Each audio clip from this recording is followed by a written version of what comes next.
Ուզում ենք գիտակցել թե ոչ, բայց մեր ժողովուրդը թևակողել է պատմական մի նոր փուլ, որի պարզամիտ ընկալումը տանում է պարզունակ աղետի, կամ կործանվում է, կամ դառնում է նոր էթնոս։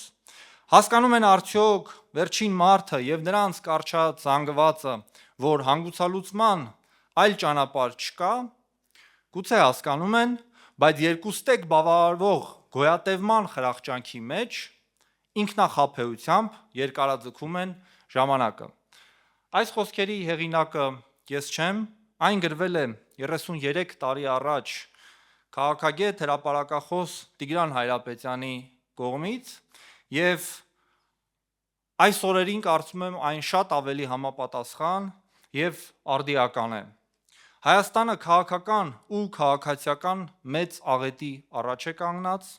որտեղ ատելությունը և բևեռացումը դարձել է մեր ամենօրյա կյանքի մի մաս։ Պետական համակարգով իրավապահ համակարգը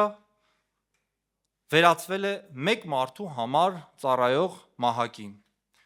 Հոգևորականները քննադատում են իշխանությանը, կալանավորվում, ազգային բարերարները քննադատում են իշխանությանը, պաշտպանում եկեղեցուն, կալանավորվում, սուր քննադատում են վարչապետին, հետապնդվում, արցախցիները իրենց ճակատագրի հետ կապված խնդիրներ են բարձրաձայնվում, խուզարկվում են և այսպես շարունակ։ Այդ ամենը արվում է բացահայտ, առանց որևէ ֆորմալ ընթացակարգ պահպանելու և որևէ մեկը չի կարող բացատրել, թե Սամվել Կարապետյանը, Միքայել Աջապայանը ինչ պատճառով են կալանավորված։ Մենք կարող ենք ասել նրանք քաղբանտարկյալներ են, բայց կարծես այդ խոսքի տակ փորձենք ընկալել, թե ինչու է դա տեղի ունենում, մինչդեռ սա պարզապես աբսուրդ է, որը շարունակվում է և որին մենք ականատես ենք ամեն օր։ Այսպես կաթիլ առ կաթիլ մենք շարժվում ենք դեպի դիկտատուրա։ Աշխարհում դեռևս որևէ պետություն միանգամից չի դարձել այդպիսին։ Ես կարծում եմ, որ մեր քաղաքական գործունեությունը պետք է ունենա հետևյալ նպատակը այս փուլում՝ հանել մեր ժողովրդին թմբիրից